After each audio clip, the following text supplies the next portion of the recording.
Disney CEO Bob Iger has recently confirmed to The Hollywood Reporter that they are killing some major projects over at the House of Mouse, and we think that some of our beloved Marvel movies, even Avengers 5, could be on the chopping block. Welcome back to Screen Crush, I'm Ryan Airy. Now, in that interview with The Hollywood Reporter, Bob Iger said, "You have to kill things you no longer believe in, and that's not easy in this business, because either you've gotten started, you have some sunk costs, or it's a relationship with either your employees or with the creative community. It's not an easy thing, but you gotta make those tough calls. We've actually made those tough calls. We've not been public about it, but we've killed a few projects already that we just didn't feel were strong enough." Perfectly balanced, as all things should be. He did sound like a little Thanos-y, didn't he? But the question is Bob Iger right? A little later, I'm going to be joined by our friend Colton Ogburn, the man eternally trapped in our tiny television, but he doesn't know it, so please don't tell him. And Colton is going to tell us which movies and series from the MCU lineup could have been snapped from existence by Iger. But first, let's talk about what it even means to cancel a project and the impact a cancellation can have on different projects, especially based on how far they are into production. Now, we have seen Warner Brothers cancel films like Batgirl and Coyote vs. Acme, films that were completed and ready to be released, but instead the studio canned the films so they could write them off as losses on their taxes. Now, I'm not sure how much money they can save on their taxes when they write off two movies with budgets of nearly $100 million, but it must have been more than they thought the film would make at the box office. But box office dollars are not the only consideration when you decide to cancel a project. In Batgirl's case, the movie was apparently really bad, like unwatchable. New DC co-boss Peter Safran had this to say about the film: "I saw the movie. There are a lot of incredibly talented people in front of and behind the camera in that film, but that was not releasable." It happens sometimes. Releasing a film that you think is going to be panned by critics and audiences can monetarily damage your overall brand, and DC is having enough problems. I mean, look at The Flash.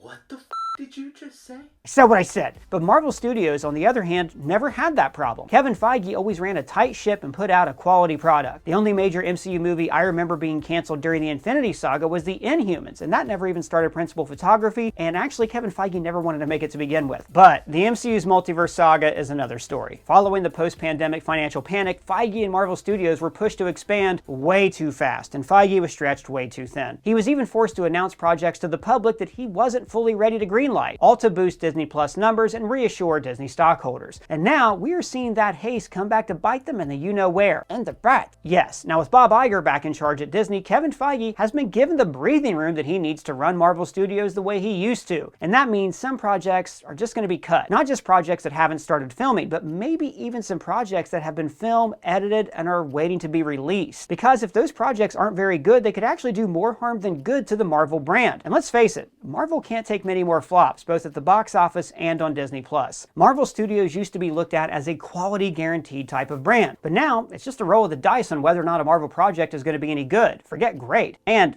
as a longtime MCU fan, it's really depressing. And as you guys know, I've had other times in my life when I've been super depressed all the time, and that has taken me to some dark places. So I'm here to tell you, seriously, that if you are hurting, therapy can help. Therapy can also help you learn positive coping skills, how to set boundaries, and how to live an all-around happier life. So if you're thinking of starting therapy, give BetterHelp a try. They're our sponsor for this video. BetterHelp is entirely online, very convenient, flexible, and suited to your schedule. All you have to do is fill out a short questionnaire to get matched with a licensed therapist, and you can switch therapists at any time for no additional charge. So guys, if you're hurting, therapy can help. Visit betterhelp.com/screencrush today to get 10% off your first month. That's BetterHelp, HELP.com/screencrush. Now, we're going to talk to Colton in just a second about all these different projects that could have been canceled, but as always, I want to hear from all of you guys. What projects do you think Marvel should cancel or should have canceled to begin with? Or what projects do you hope they're still going to keep on the books? Personally, the one I'm looking forward to the most that I hope isn't canceled is Armor Wars. It's a great story that I'm going to explain to you just a little bit later. Now, in a little bit, I want to talk about Armor Wars because I think it is the biggest opportunity that Marvel has been squandering so far. It really should have been a centerpiece of the multiverse saga. But first, Colton Ogburn,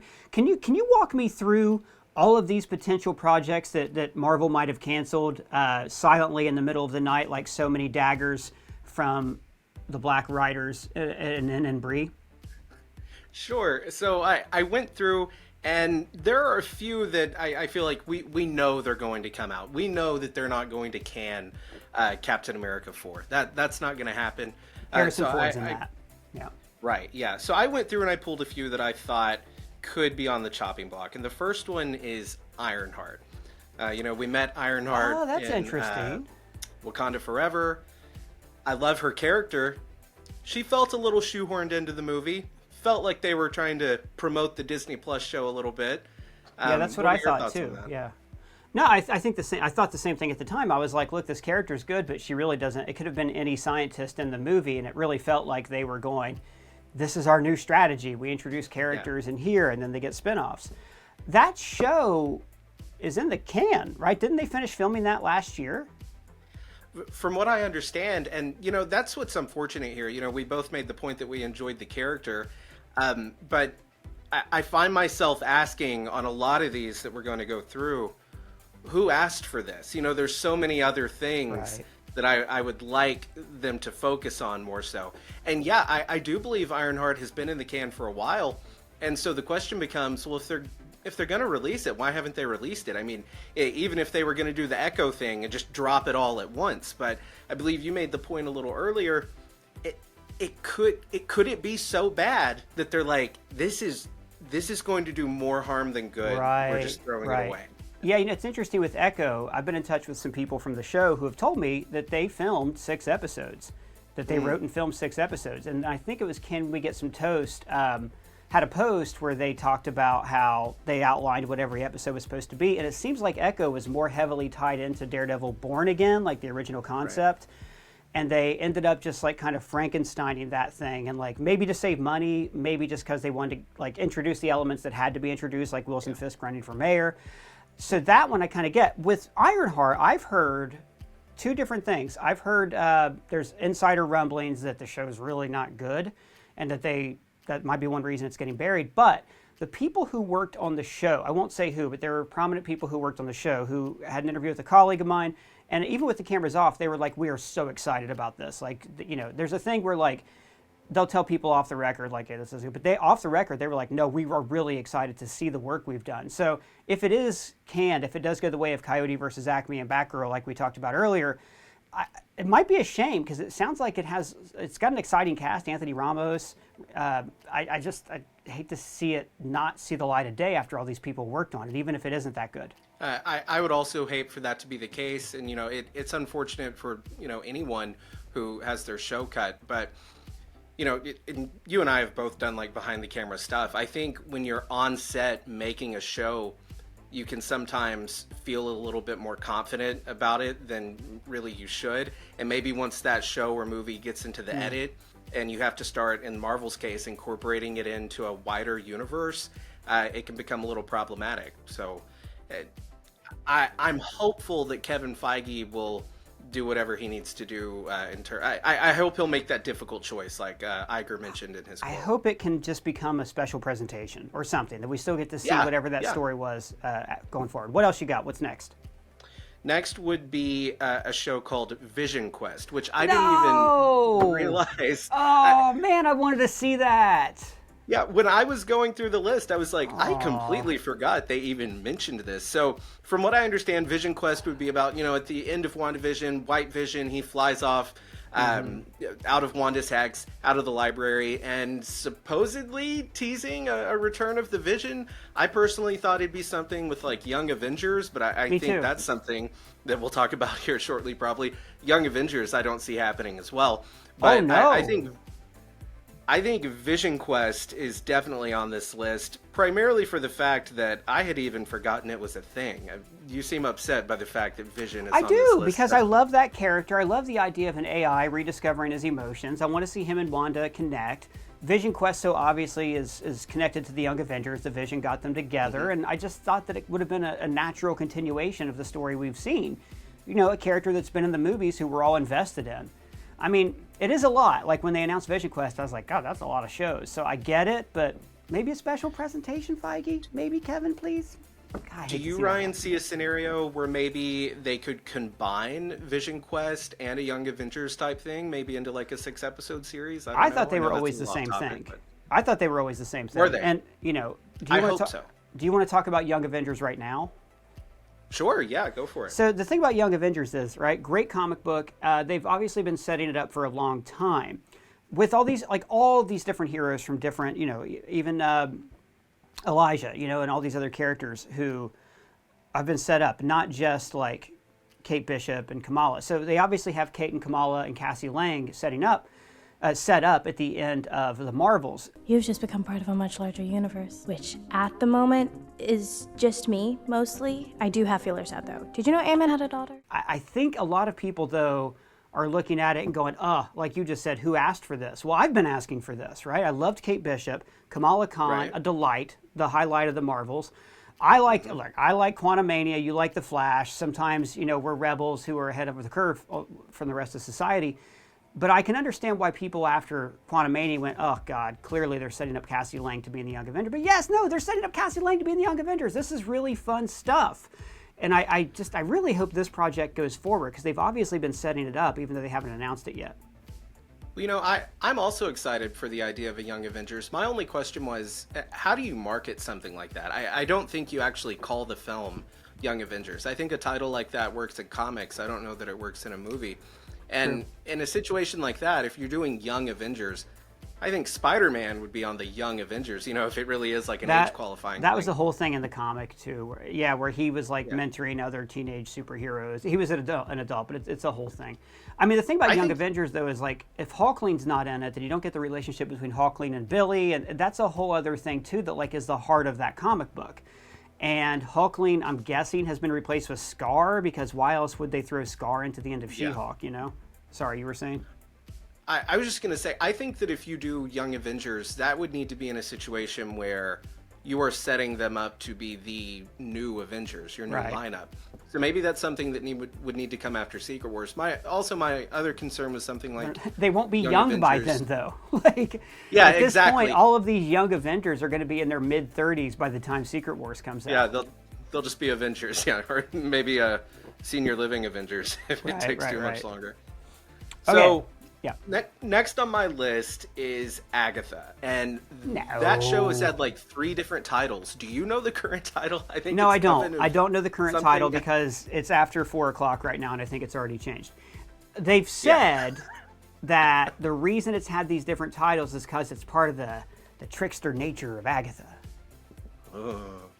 Look, I think it's the trickster nature. They don't know what the hell they're doing. I don't know. When they announced that show, it was in the same breath as like Echo and stuff, and we were all like, "Oh my God, Moon Knight, yeah!" And the Moon Knight trailer came out that same day, and then we saw that, we were like, "Okay, Agatha show, let's see what you got." And I think it's really just built on the popularity of Catherine Hahn, who is amazing.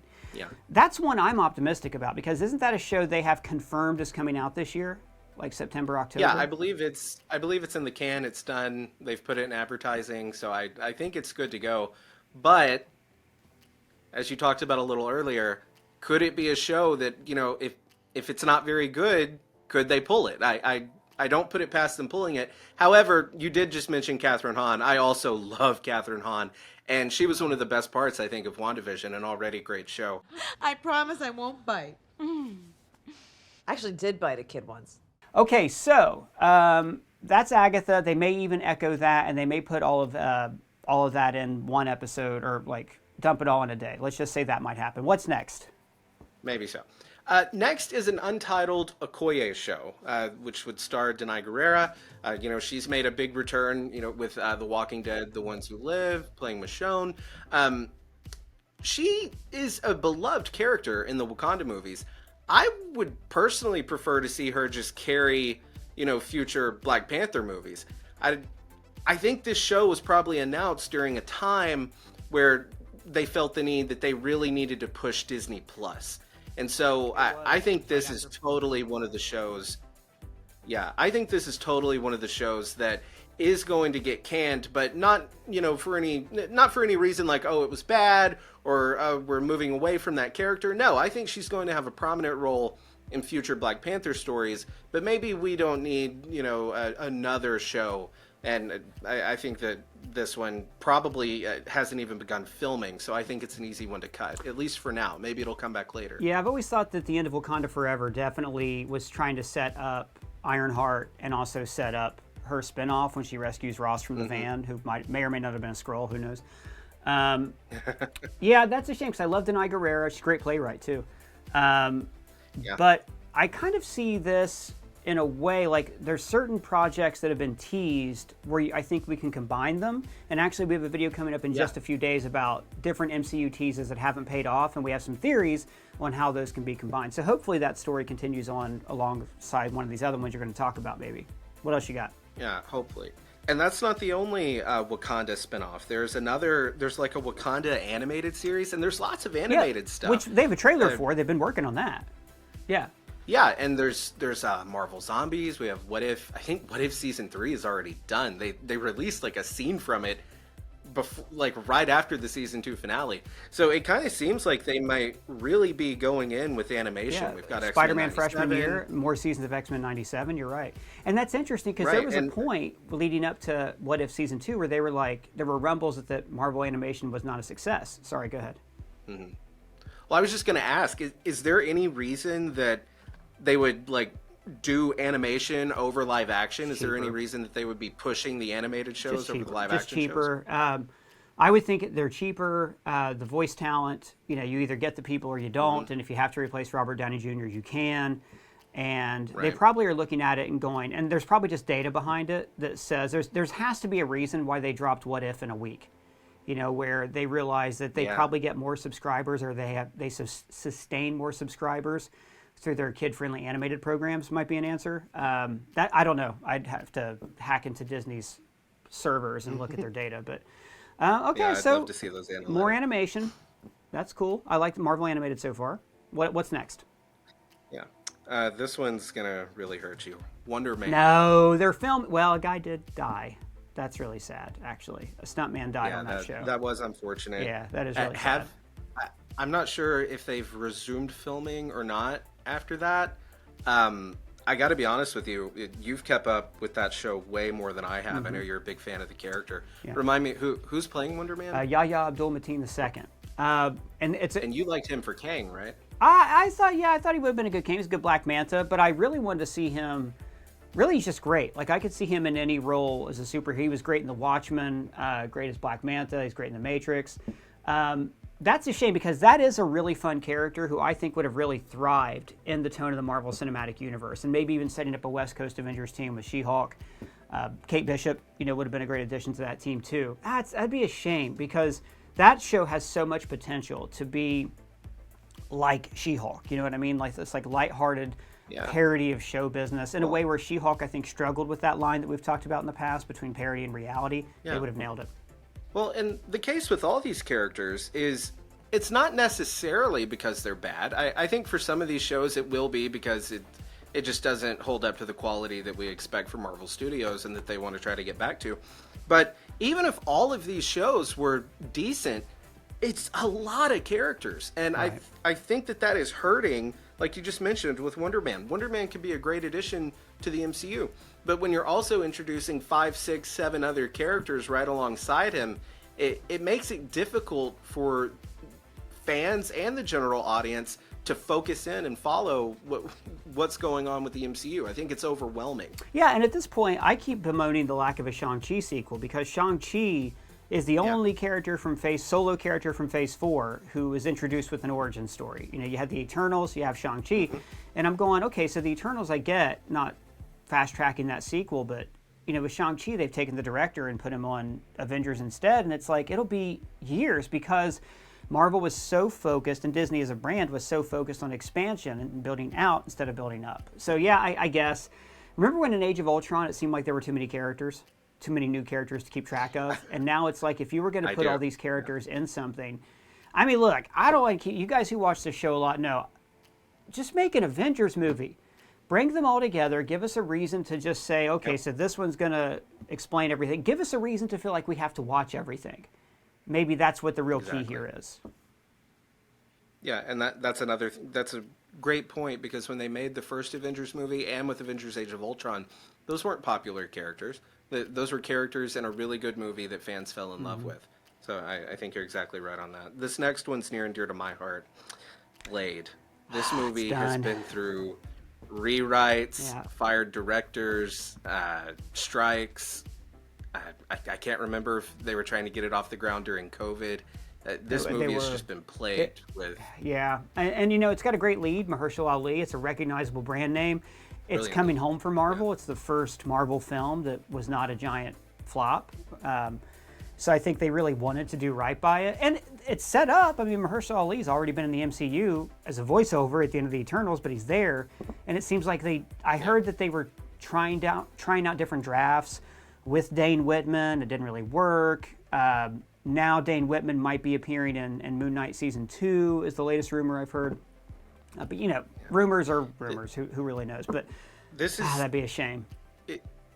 It's another example of something that never would have occurred, I don't know, 5-6 years ago. Right. You know, during the Infinity Saga, when Kevin Feige was paying just as close attention to every single project. There was no project that got more attention over the other. And I think that Blade is yet another example of him being spread way too thin. Speaking of the production of Blade reminds me a lot of the DCEU. All these projects like Cyborg and Flash that just were never materialized because they couldn't get the right script, couldn't get the right director because there was the amount of focus they needed. All right, well, what's next? Speaking of that corner of the MCU, there's Moon Knight Season 2. Now, with Moon Knight, it was originally just going to be like a thing of its own, no Season 2. But then after the first season came out, people liked it. There were talks of perhaps doing a Season 2.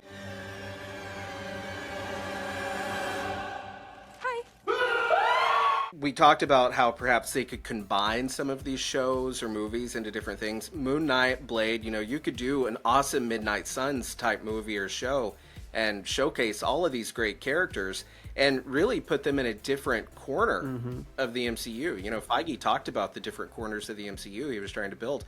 And I'm all for that, with Werewolf by Night. That was an interesting corner of the MCU. I'm fine with... Yeah, and I'm totally... I kind of like the idea of if Feige wanted to take someone who's been working under him for a long time and has his same eye for what is successful, if they wanted to spin off and kind of have like their R-rated department that did things that were kind of like with what they did with Echo, Marvel Searchlight, Spotlight. Right? It was a different banner. Spotlight, Yeah. I love that idea of having like a little bit of a different section where they can expand and do more stuff, and that way Feige isn't spread thin on the mainline, MCU Marvel Studios type stuff with the Avengers and all of that interconnection. That might be their way to still produce more, but at the same time not spread too thin and lose quality. Or just like, if they're doing the Midnight Suns, do the Midnight Suns. Instead of giving us a Season 2 of Moon Knight, have Season 2 of Moon Knight, show these connections, right, like you said. So just the Screen Rant article, the first search that came up, has a couple little interesting notes. When the Moon Knight Blu-ray is about to drop, and they're calling it the complete first season instead of the complete series, which seems to indicate that they plan on a Season 2. And Feige has indicated that Moon Knight will return. No, really, it's Oscar Isaac. Of course, he's going to return. I don't know, man. Right. Maybe if they want to bring Oscar Isaac back, they do it to elevate the Agatha show and Werewolf by Night, and maybe they've learned from not having an Avengers film in Phase 4, and they want to start bringing these guys together. Yeah, and you make a good point about, with Oscar Isaacs and Moon Knight being such a beloved character, all of these characters are great characters, and I hope that even if their movies or shows are cut, that we still get to see the character in some way, shape, or form. You don't have to have a movie or show for every single character. There's a such thing as a really good supporting character. That's what Wanda, Scarlet Witch, and Vision, that's what they were for a long time. They showed up in Captain America and in the Avengers movies, and they were just as big a part of a team as all the other characters. That's what Tony Stark was after Iron Man 3. He didn't have solo movies. He showed up in Avengers movies. Well, we got to be nearing the end of this chopping block, man. Who else do we have? Well, here's the big one. I think that perhaps Avengers 5, aka what was formerly known, as the Kang Dynasty. Yeah, that's done. Could be getting chopped. Totally chopped because I thought that they got rid of Kang Dynasty. What's going on? What do you mean? Explain yourself. I'm confused. Well, here's what I mean. They announced when they announced the Phase 6 slate for the Multiverse Saga. They announced Fantastic Four to be at the beginning of that phase, and then we had Avengers 5 and 6, which were going to be Avengers the Kang Dynasty and Avengers Secret Wars, kind of similar to what they did with Infinity War and Endgame. Now, there were a few possibilities. If you'll remember back when they first announced Infinity War, it was called Infinity War Part 1 and Infinity War Part 2, and then they changed that around. I think two things are possible. I'm not doing a technicality here. We know Kang Dynasty is gone. What I mean by getting rid of Avengers 5, I think that we could see whatever date that movie was supposed to come out and that slot, I think that that could just evaporate and we see Avengers Secret Wars, which was going to be the 6th Avengers film, essentially become Avengers 5. I don't know that we're going to see another movie like, say, Avengers versus X-Men replace Avengers 5. We could just see them take Secret Wars, slide it over into that slot, and say, this is the big finale the same to the thing. multiverse It's saga. just, you're saying that instead of getting 2 Secret Wars movies, I think we'll get 3 Secret Wars movies, to be honest with you.